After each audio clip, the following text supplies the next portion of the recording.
Welcome back to the Flippin' Ain't Easy channel. Again, this is John, and I just wanted to make a short video today to talk about something that's really important when it comes to your success as an eBay seller, and that's sourcing.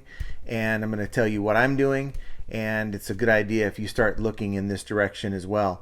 Plus, I have an odd return situation surprised, and we're going to talk about that as well. So without any further ado, let's go.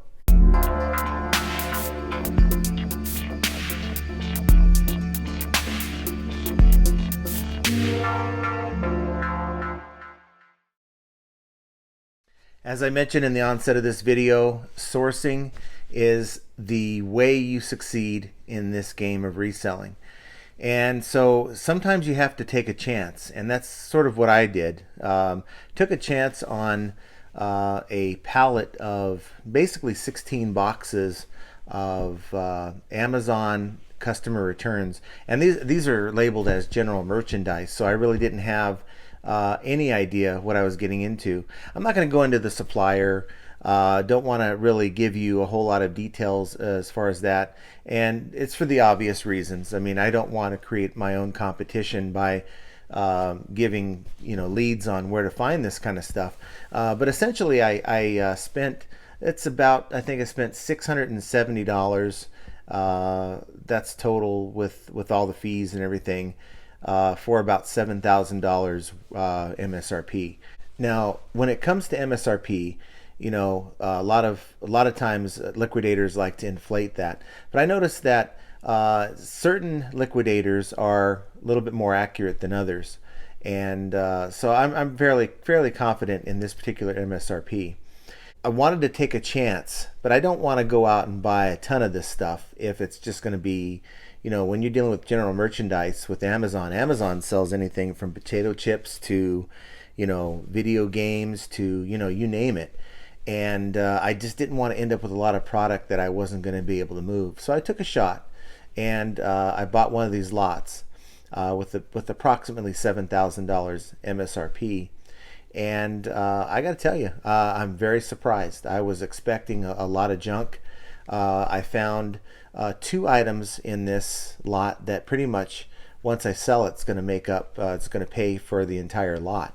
And I've opened 13 out of the 16 boxes, and there's still 3 boxes I have no idea what's inside. And so what that prompted me to do was, hey, fourth quarter is coming, guys.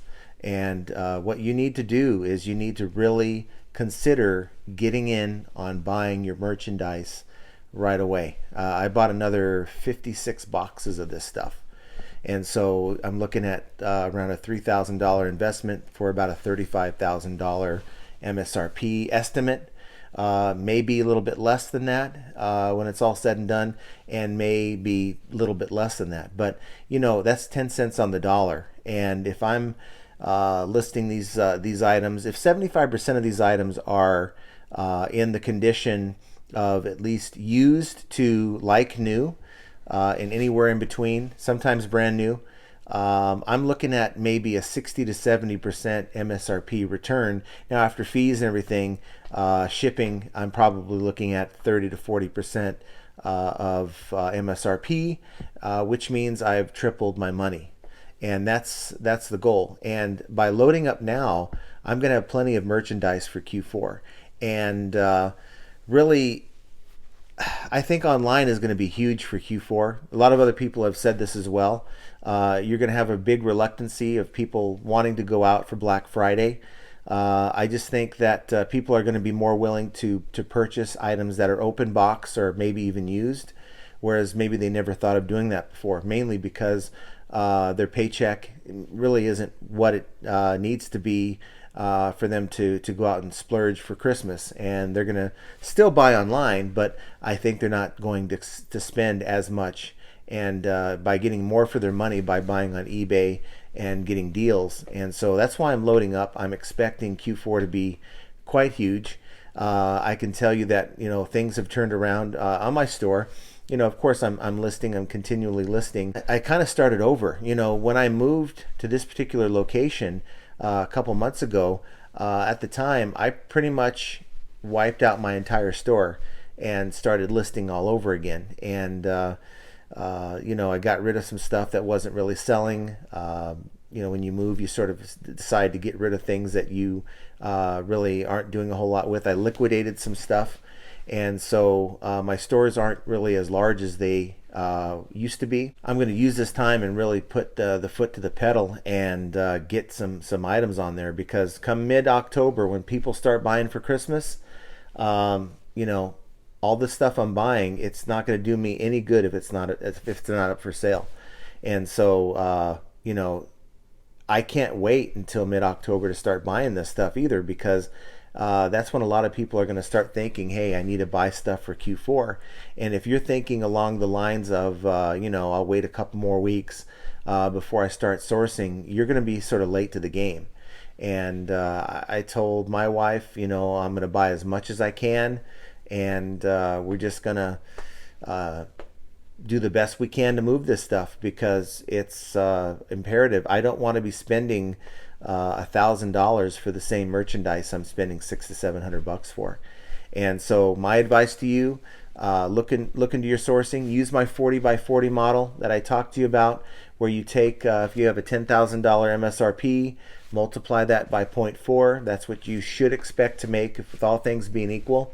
And then multiply that by 0.4 again. That's what you want to be into that product for. So $10,000 MSRP, you should expect to earn somewhere around $4,000. That's playing it safe. You probably, if you buy good merchandise, you probably will end up with a little bit more than that. And then you don't want to be into that for more than $1,600. That's 40% of what you expect to pay for it, because you got to make profit on this. And so you lowball yourself on what you think you're going to make, and you can surprise yourself if you end up with a lot of good merchandise.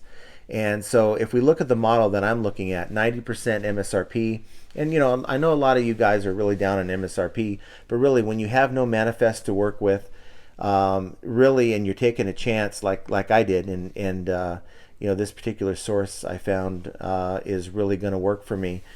You really have to have something to work off of, and MSRP is somewhere to start. Take that 40% of that number, and you got to be into it for 40% of that number. So in my particular case, let's say $35,000, I'm into it, I think $3,200. $35,000 multiplied by 0.4, I think that's somewhere around $11,000, $12,000 I expect to make off of this merchandise. And I want to be into that for no more than $4,000 to $5,000. As you can see, I'm only into it for $3,200. So that's just going to increase my margins. Now, if I'm up against somebody who's paying more for that particular pallet of goods, I have more leeway to lower my prices if I need to move an item. So just something to think about. But definitely don't wait until the last minute to get your sourcing, because by then it's going to be really hard to get stuff to resell. And I'm talking about on a liquidation front. I mean, if you're doing yard sale and things of that nature, I can just imagine it's just going to be whatever people put out, that type of thing. But for liquidation, at least, you definitely want to get on it right now, within the next week or two at maximum, because the stuff is starting to go and prices are starting to go up. So the other thing I wanted to talk to you about is sort of a weird thing, and I guess I'm the sort of the guinea pig of weird things when it comes to eBay. I sold a printer back on the first week of August, I think the 7th of August, and it was working just fine for me. It was an open boxed item. We had ink for it. We were able to fire it up. It was a complete printer. It was an HP NV, I think 5055, and it printed a test page just fine. We calibrated we aligned and calibrated the ink cartridges, and we sold it for I think $89.99 plus shipping. So it was like 120 some odd dollars, and everything was fine apparently, because I haven't heard back from the buyer until about a week ago. The buyer opens up a return request stating that there's some kind of an error message with closing of the printer. It doesn't recognize that the printer has been closed. And so it's been past 30 days, so I went in and I denied the claim. If your printer or your item that you receive is functional once you receive it, and then time goes by after use and something happens and it's no longer working, well, that's a warranty issue. That's not a return issue. And so I denied the return, and instructed them they need to contact HP, because it's definitely something they should have brought to my attention within 30 days if there was an issue at that time. So I denied the claim, and the thing that irritated me about that was that the buyer opens up a return request past the 30 days, and eBay's putting a hold on that money. Most sellers have a 30-day return policy. So why is eBay giving the buyer an opportunity to put in for the return? There should not even be a return button after 30 days. But then once I go in and deny the return request, eBay expects me to give a detailed reason as to why I'm not accepting the return. Now, all the while, this money is being held out of my pending or available funds. And I really think eBay shouldn't be messing with your funds once it's beyond 30 days. And so I denied the return request. All was fine. And then today I check my overview, and it shows that I have another return request. So I check it, and it's the same buyer. So you're meaning to tell me that a buyer can open up multiple return requests beyond 30 days, and I had to go back in again. I had to go in and deny the claim. I had to give eBay a reason why I'm denying the claim. This is almost return harassment, and I think it shouldn't be allowed to happen, and eBay needs to really explain why this is happening. Now, I put in for a call request for two reasons. I have an expired return. It's on a robot mop that I sold. They said there was an issue with it. I sent them the return label, heard nothing back from them, and according to the return, it said they had until the 28th. So that's expired, that's passed. So we're going to go ahead and get eBay to close out that case. But I'm also going to ask them about this particular return harassment, and how someone who's been denied twice on a return has been able to ask for a return twice in a row. Now, we had some correspondence back and forth, the buyer and myself, and I explained to them, look, you had 30 days to tell me there's a problem. This buyer said, well, we tried to work it out ourselves. I don't know if that's the case. It doesn't sound right to me. Any reasonable person that has an issue with an item they've bought is going to contact the person they bought it from, and at least let them know there's a problem, and allow them to help solve the issue, and then ultimately open a return. But you've never contacted me, and you've waited a month and a half to then open a return, and then you think I'm being unreasonable because I won't accept that return. This is more of a warranty issue. You use the item, you may have broken the item or damaged the item, and now want me to eat it. That's not going to happen. And so, she may leave negative feedback. I'll have to deal with eBay on that. But it's just one of those things where it's really weird. I get the weirdest returns and problems with these customers, and I don't know. Have any of you experienced something like that? Where a buyer's tried to open a return multiple times beyond the 30-day window. How did that go for you? If you've had anything like that, put your comments down below. But yeah, I'll have some more information on this. But I just wanted to drop you guys a video. Get your sourcing together. Get a plan, because time's going to run out on you if you're going to wait for a few more weeks. And I just thought I'd share that weird return situation with you, because as I experience things, I want you to know how I've handled them. I want you to know how these things have turned out, so that if you experience something like this down the line, you can actually know how to handle it. And that's sort of why I've put this channel together.